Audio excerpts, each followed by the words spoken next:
Today I'm going to walk you through the Pickaxe no-code builder, a powerful place to build AI tools.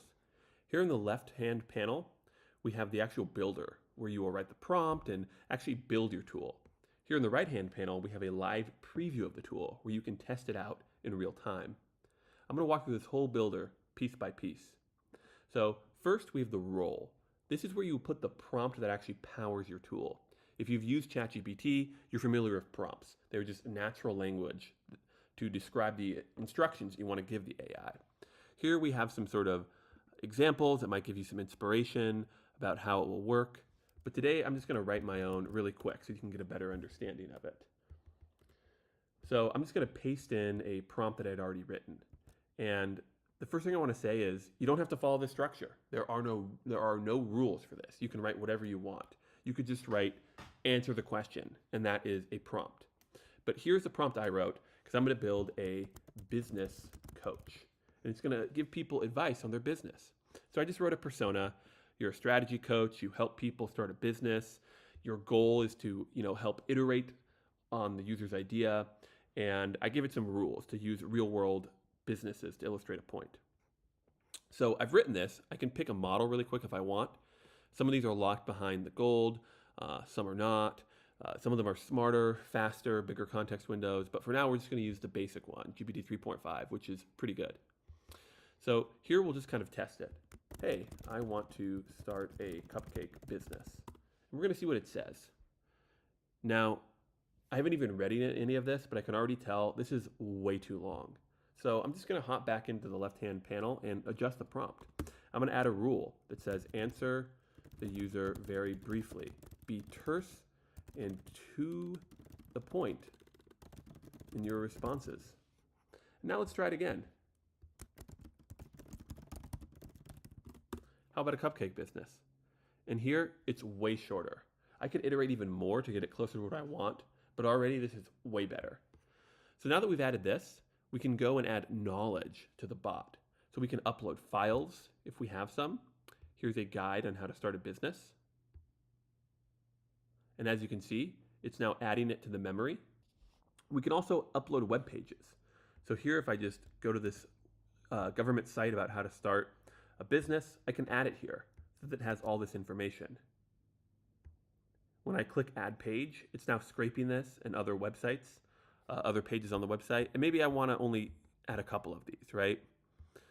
So I'll click these and then I will add to knowledge base. Great.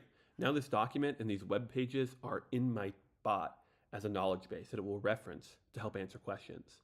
Down here we can add training dialogue.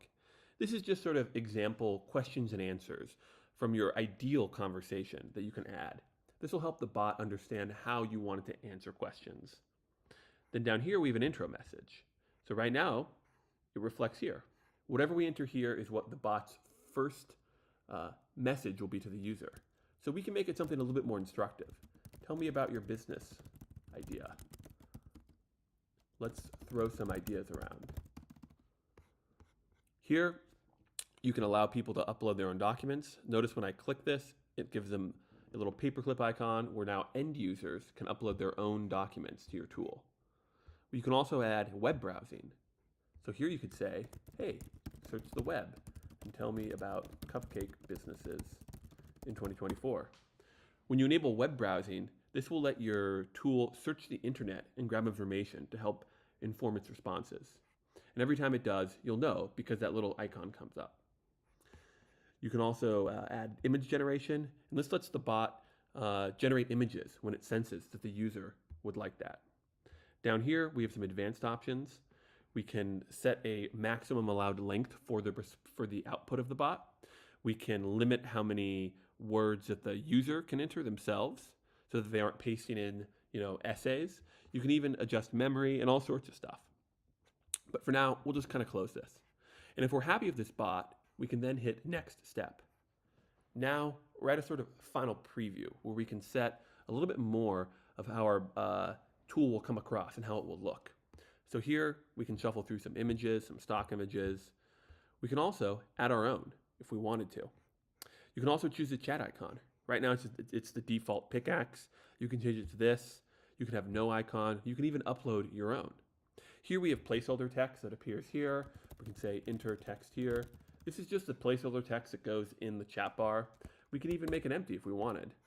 And here we can control whether your pickaxe is private, unlisted, or public for everybody to use. If we're happy with these, we'll then publish our chatbot. Then you'll be redirected to the control panel for the tool. As your tool gets uses, you'll see it reflected here, and you'll even be able to monitor the inputs and outputs right here. Basically, check up on how your tool is performing. You can control whether you add your own API key and all sorts of great stuff. You can delete it, you can share it with this link, you can edit it at any time. And finally, if you're happy with it, you can deploy it, either as an embed on your own website or someone else's website, or you can add it to a studio so that you can monetize it through the Pickaxe platform.